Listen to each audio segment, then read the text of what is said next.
Hi YouTube, welcome to Pagan Perspective. This is Megan, aka Superior Sui. Today is Friday and we're talking about labels.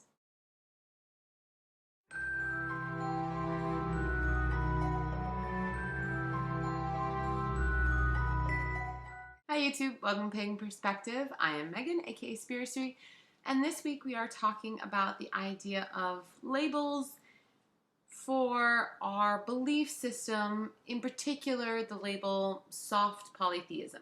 So the idea of soft polytheism for me, I'm not going to get into everything as much because I want you to go back right now and watch Car's video. It explains everything. It was masterful. It was perfect. Yeah, that's the one you want to be watching this week. I know I've talked about labels and things and my own personal labels and how I feel and things like that on this channel multiple times. Even in the last sort of couple of videos, I've been talking about it. So, I don't want to rehash too much. So I'm just going to give my personal take, how I personally perceive this, and just a general overview of some of the labels, I guess, that I would use for myself. So let's start with this whole idea of soft polytheism. Am I a soft polytheist? No, I'm not. It's not one that I would label for myself. Now, that doesn't mean that others wouldn't label me that way, though. And this is where I think Cara did a really good job of talking about it, was that, sorry, forgive me, I have to have a piece of paper here. See, if I move it, there's massive amounts of light. There we go. It's better now. So I'm just gonna hold this paper up for the duration of this video. So I would consider myself, in some ways, having attributes of, I guess, soft polytheism, but to me, I don't want to ever identify with that because it doesn't suit my belief structure and how I perceive my own practice. So, therefore, I do not choose to be labeled a soft polytheist. Now, the idea is that a soft polytheist is going to look at deity more in a symbolic way, right? Archetypal polytheism. Cara went into all of these in her video. Too much to go into, obviously, but the idea is that you don't believe that deity is an actual living entity. So, and it's more about the symbolism of it all. And I don't prescribe to that. So I believe that deity is actual living entities. Wouldn't say breathing. I don't think breath is required.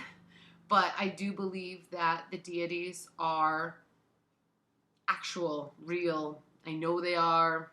I've had experience. So for me, that is my belief. Now, the symbolic nature is that I also identify with their symbolism. I mean, there's certain deities that have an impact on different things. So if you are calling on them for something, you can call on their energy for something without calling on them specifically. And so in that case, you could almost call me a soft polytheist because I will call on the energy, okay, of a particular deity in order to do something. Just so that I'm getting that symbolicness, just that energy boost, right? But I'm not calling on them directly. And so that's where there's a little bit of a line. Now for me, I don't need the line. For me, I'm not a soft polytheist. Just saying, though, that the thing with labels is that if other people can label you, they don't know what you're all about. They don't know how you approach what you do, and so they could kind of go through your whole world with a fine-tooth comb and say, well, I think this should be this for you, and I think that should be that for you, and you know what? I don't care. Oh, that's gonna bug me. I just don't care. I don't like when people try and label other people. I really don't. I think that that is just something that intrinsically is not, it's not fair. It's just not fair. And frankly, it's just not helpful.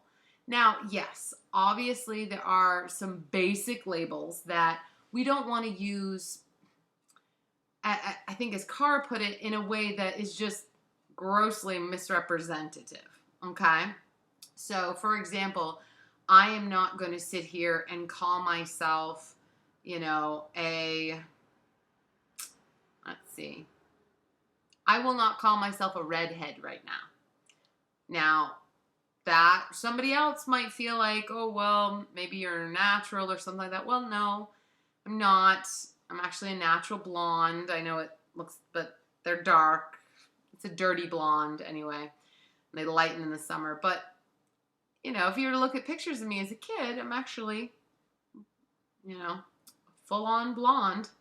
So I'm not going to sit here and label myself a redhead.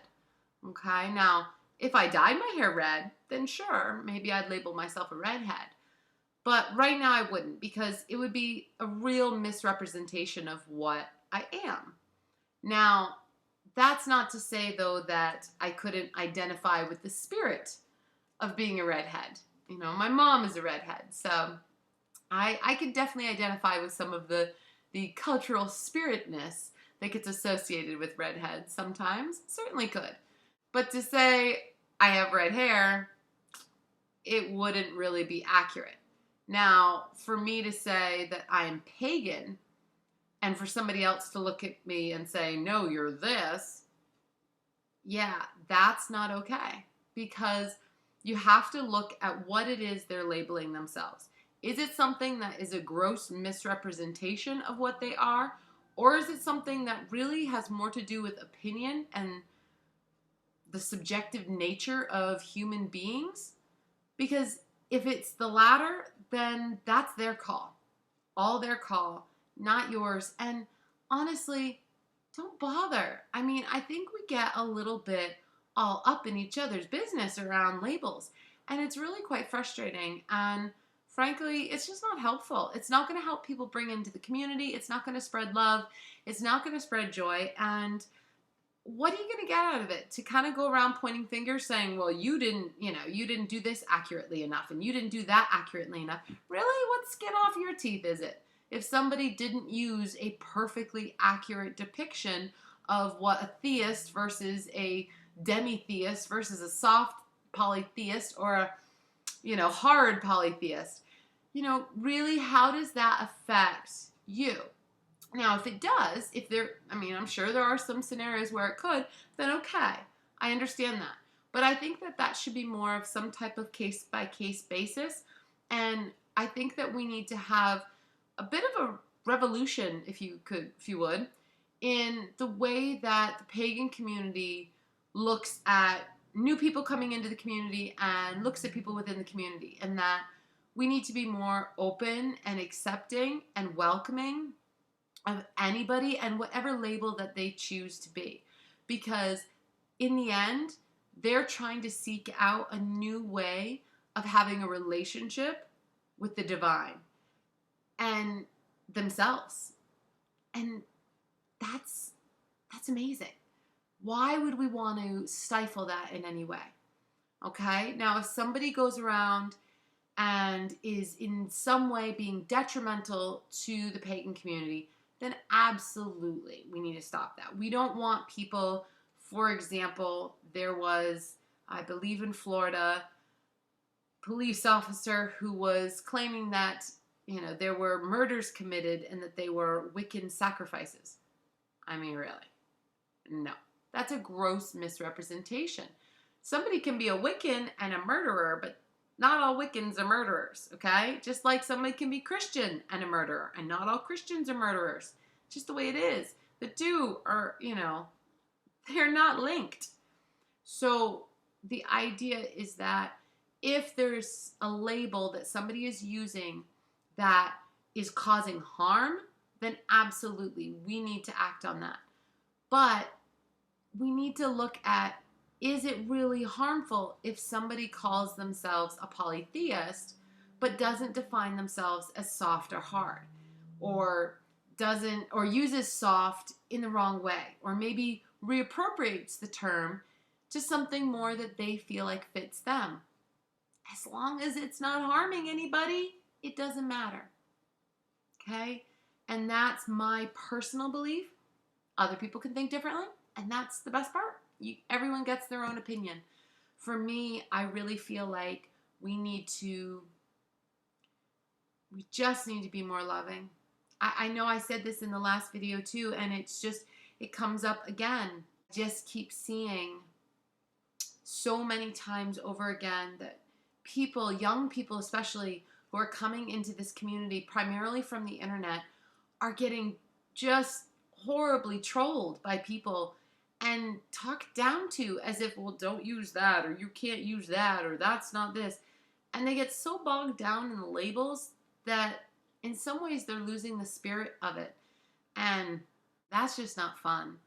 And it's not helpful. And it's not going to bring anybody closer to the divine if they're so worried about how other people view the labels that they choose for themselves. So I like to challenge people. I like to challenge you to do a little bit like Cara did. If you haven't watched her video, definitely go check it out. It was Tuesday on the Pagan Perspective. And I want you to try and write down on pieces of paper all the labels that you feel like fit you. All the things that you feel like, yeah, I would be proud to have this label. I am proud to carry this. This is something that I am. Okay? And then I want you to write down things that you feel like you might be labeled by other people. Okay? Things that they might say about you that you know that they have labeled you as. Okay? Now, if there's anything, once you've gotten those two piles, if there are any duplicates, I want you to hold on to those. Those are important. Now, on the everybody else side, anything that doesn't match up to what you wrote about yourself, throw it away. Only keep the ones that have a matchup. And then look at that matchup. And that's what you should be focusing on. If you've got things that people recognize about you, I know many people will put down for me things like a therapist, things like a scuba diver, things like a witch. They'd put those things down and I identify with that. And so I would keep that and I'd say, yes, that's what I'm doing. But there might be some things on it that people might not identify me as. So I might put down a label for myself as shy. Because in my heart, I'm actually kind of shy. I know you wouldn't imagine that. And most people wouldn't in my life. But it's something that I do feel kind of on the inside. I'm sure some people have experienced that out there of being a gregarious person and kind of seeming to be very outgoing, but inside kind of being shy. So that would be me. And it's okay. It's okay to have a bunch of labels that are just for you. They're just the ones you want to hold on to. And if there's any labels that you feel like you wish other people would think more of you as, you know, I think back to when I was taking a class in public speaking, and I remember I wanted to be known as a very good public speaker. And I did. I did very well in the class, and I was able to do that. And so that was a label that I wanted other people to see me as, and I was able to follow through with that goal. So if there's labels that you have in your pile that you want others to see, pick those out. Put those up on your mirror and say, you know what, I want to make sure that people around me see this in me. Maybe it's being adventurous. Maybe it's being religious. Maybe it's being helpful. So those are kinds of labels that if you want others to see you that way, and they might not, if you think that they're not looking at you that way, then go out of your way to make sure that that's what they're seeing and that you're really showing that side of you. And if you have stuff that you don't want people to see, that's okay too. Everyone's got their stuff that is just for them. It's for no one else. And the stuff that does cross over, well, that's the stuff you hold on to because it's how you see yourself and it's how others see you. Now, keep in mind with this, if I was with you and you were doing this exercise, no negative labels on your own pile. It's okay to put a negative label on how you think others see you, because the best part is that'll get thrown away and you get to rip it up and throw it away because it's meaningless. If someone is to label you negatively, they're not worth it. They're just not worth it. So on your side, only positive labels. And that's about it. I'd love to hear your stories and how many labels you feel like you are able to kind of transmit to the world and say, yeah, this is who I am. And maybe it's not the word label. Maybe that's what we need to get rid of. Maybe it's qualities. Maybe it's part of who we are, parts of ourselves, pieces of ourselves that all make up this sort of wonderful jigsaw puzzle that is us. So that's all for this week, guys, and I will see you. Will I see you next week? I think I'll see you next week. If I won't, you'll see the subs, and I'll see you the next week after. Have a wonderful rest of your week, and as always, blessed be.